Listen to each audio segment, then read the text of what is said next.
भातकुली तहसील कार्यालयावरून वातावरण चांगलंच तापलं आहे। एकीकडे भातकुली तहसील स्थानांतरित करण्याचे आदेश शासनाने दिले आहेत, तर दुसरीकडे भातकुली तहसील अमरावतीमध्येच राहावी यासाठी प्रयत्न सुरू आहेत। काही पक्षांनी एकत्रित येऊन कोर्टामध्ये भातकुली तहसील अमरावतीमध्येच राहावी यासाठी स्थगिती देण्याला कोर्टात दाद मागितली आहे।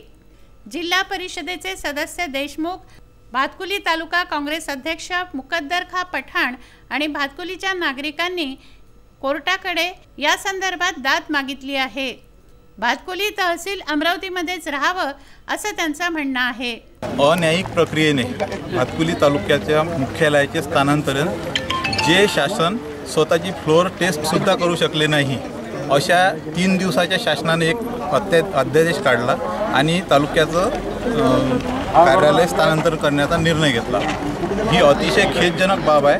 80% तालुक्यातल्या लोकांना मनस्ताप देणारा हा निर्णय घेतलेला आहे आणि त्यांनी ज्या दिवशी त्या शासनानं स्वतःचा राजीनामा दिला त्या दिवशी हा आदेश तहसीलदार यांच्याकडे धडकलेला आहे। त्यामुळे ही बाब आमच्या तालुक्यावासियांवर खूप अन्यायकारक आहे।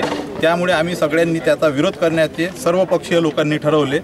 अतिशय सर्व तालुक्यातील 75 ते 80% लोकांच्या सोयीचं असं हे मुख्यालय आहे आणि त्या मुख्यालयातून तिथे अचानकपणे हलवण्याचा जो हा निर्णय झालेला आहे, हा निर्णय सर्व तालुक्यातील सर्व जनतेच्यावर अन्यायकारकच आहे।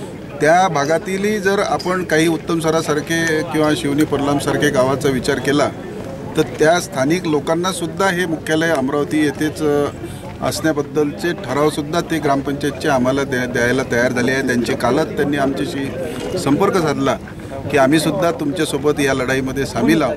याच्यावरूनच आपण या गोष्टीची संवेदनशीलता काय आहे एक सामान्य जनतेच्या करता हे आपल्या लक्षात येईल। गेल्या 26 तारखेला भातकुली तहसील स्थानांतरित करण्याचे आदेश शासनाने प्रशासनाला दिले होते। यावर 29 नोव्हेंबर रोजी भातकुली तहसील स्थानांतरित करायची होती। 30 डिसेंबर पूर्वी हे स्थानांतराचे आदेश होते। शासनाचा तसा GR आहे। या GR नुसार भातकुली तहसील मधील संपूर्ण सामान हे शासकीय गाडीत भरण्यात आलं, परंतु 2 गटांमध्ये वाद झाला व गाडीतलं हे सामान रातोरात पुन्हा तहसील कार्यालयात ठेवण्यात आलं। या संदर्भात तहसीलदारांना विचारलं असता ते राजकीय दबावाखाली असल्याचं दिसून आलं। त्यांना विचारणा केली असता त्यांनी मीडियासमोर कुठल्याही प्रकारची प्रतिक्रिया देण्यास टाळाटाळ केलं। राजकीय पक्षाचे नेते येथे आपलं वर्चस्व दाखवत आहे अशी ही चर्चा रंगली आहे। राजकीय हस्तक्षेपामुळे भातकुली तहसील आता अधांतरी लटकली असल्याचं चित्र आहे। भातकुली तहसील हे अमरावतीमध्ये का? कारण भातकुली तालुक्यातील अनेक गावातील लोकांना अमरावतीला यावं लागतं, तेव्हा ते भातकुलीमध्ये असलं तर नागरिकांची सोय होईल असं म्हणणं होतं। त्यावरून हे स्थानांतराचे आदेश होते, परंतु अमरावतीला येणं नागरिकांना सोपं असल्यामुळे हे तहसील कार्यालय अमरावतीत ठेवण्यात आलं होतं, तर आता ते पुन्हा अमरावतीतच ठेवण्यासाठी प्रयत्न सुरू झाले आहेत। जनसामान्यांना तहसीलमध्ये काम असतं, त्यांच्या कामाची, त्यांच्या प्रश्नांची, त्यांच्या समस्यांची, त्यांच्या त्रासाची दखल न घेता, तहसील कार्यालयाबद्दल दखल न घेता शासनाच्या GRची पायमल्ली येथे होत असल्याचं दिसून येत आहे। मी श्रीकांत बालकेचंद राठी विरुद्ध महाराष्ट्र शासन या याचिकेमध्ये 11/9/2019 रोजी निर्णय दिलेला आहे। त्या निर्णयानुसार महाराष्ट्र शासनावर हे बंधनकारक झालेलं होतं। 31 डिसेंबर 2019 पूर्वी त्यांना हे कार्यालय भातकुलीला शिफ्ट करणं। त्या आदेशानुसार शासनानं 25/11/2019 रोजी एक अधिसूचना काढलेली आहे। त्या अधिसूचनेच्या प्रतमध्ये स्पष्ट लिहिलेलं आहे की 26 तारखेपासून भातकुली तहसील जे अमरावती स्थित कार्यालय आहे हे भातकुली या गावात सुरू झाल्याचं मानण्यात येईल। आता ही जी अधिसूचना आहे राज्यपाल साहेबांच्या आदेशानुसार येते। या ठिकाणी राज्यपालांच्या आदेशाचा अवमान होत होता। त्याचप्रमाणे राज्यपालांच्या आदेशानुसार माननीय जिल्हाधिकारी अमरावती यांनी सुद्धा आदेश काढलेले आहे की कार्यालय ताबडतोब शिफ्ट करा, परंतु राज्यामधली राजकीय स्थिती बदलली आणि त्यामध्ये एका मोठ्या काँग्रेसच्या नेत्याच्या दबावामध्ये माननीय आम्ही इथे प्रशासन संतगतीने काम करत होतो। आम्ही सगळे भातकुलीवासी 50 वर्षापासून जो आमच्यावर अन्याय होत होता, कुठल्याही परिस्थितीमध्ये याचिका दाखल करून याच्या स्टे मिळवण्याचे काही लोकांचे प्रयत्न होते, परंतु याच्यामध्ये जनतेचाही पैसा व्यर्थ होतो आणि शासनाचा सुद्धा पैसा व्यर्थ होतो आणि ज्या लोकांना न्याय मिळाला पाहिजे तो कायदेशीर न्याय मिळत नाही। ही मागणी घेऊन आम्ही माननीय तहसीलदार साहेबांकडे आलो। आम्ही त्यांना विनंती केली, कुठल्याही राजकीय दबावाला साहेब तुम्ही बळी पडू नका, आम्ही तुमच्या साथीला आहो, जे आम्हाला कायद्यानं दिलाय तो आमचा हक्क आम्हाला तुम्ही भातकुलीला शिफ्ट करून द्या, इथलं कार्यालय बंद करा। आज कार्यालय सुरू होतं। प्रश्न असा आहे, प्रश्न बाळासाहेब तळोकर, प्रश्न असा आहे का गैरकायदेशीरचा विषय नाही, हे जनतेचं कार्यालय आहे, जनतेचं सामान आहे। या सामानाला न्याय करण्यासाठी जर आमची मदत लागत असेल तर आम्ही टेबल खुर्च्या स्वतः उचलून या मदत करू शकतो। मदत मागितली नाही,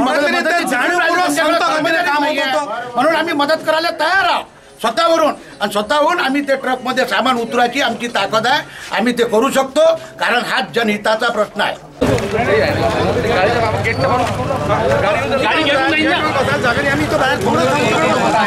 आम्ही तुम्हाला कॅमेरा बोलतो, आम्ही पूर्ण तुम्हाला सहकार्यच करणार।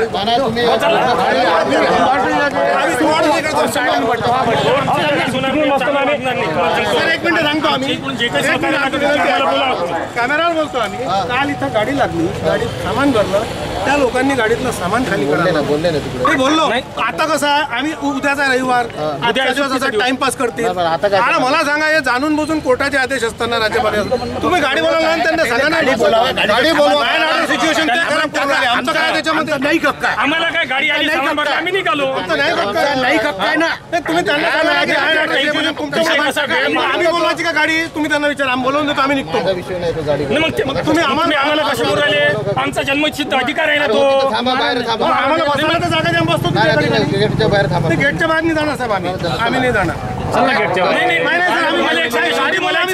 आम्ही कशा काल अरे साहेब त्यांनी कालही तसंच केलं, 3 दिवसापासून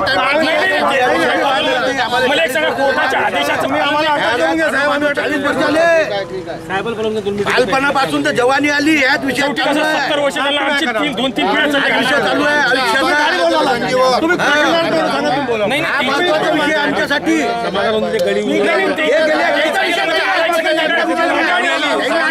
हा पिटिशन दाखल करणारा व्यक्ती आहे, याच्या नावानं पिटिशन याच्या नावानं आहे, असं कसं ते कोर्टाचा आदेश येतोय, आदेशाचं पालन पिटिशन याच्या नावानं आहे, कोर्टाचा आदेश याच्या नावानं आहे। ते आमच्यावर अन्याय करून आले तर ती शेवटी आदेश असल्यानंतर आम्ही शांततेने नाही, आम्ही कोणाला बोलू नाही, गाडी भरा, आम्ही चाललो होतो, ते डॉक्युमेंटची गाडी भरा, आम्ही चाललो होतो। आमचा काय विषय, आमचा वैयक्तिक कोणासोबत विषयच नाही ना।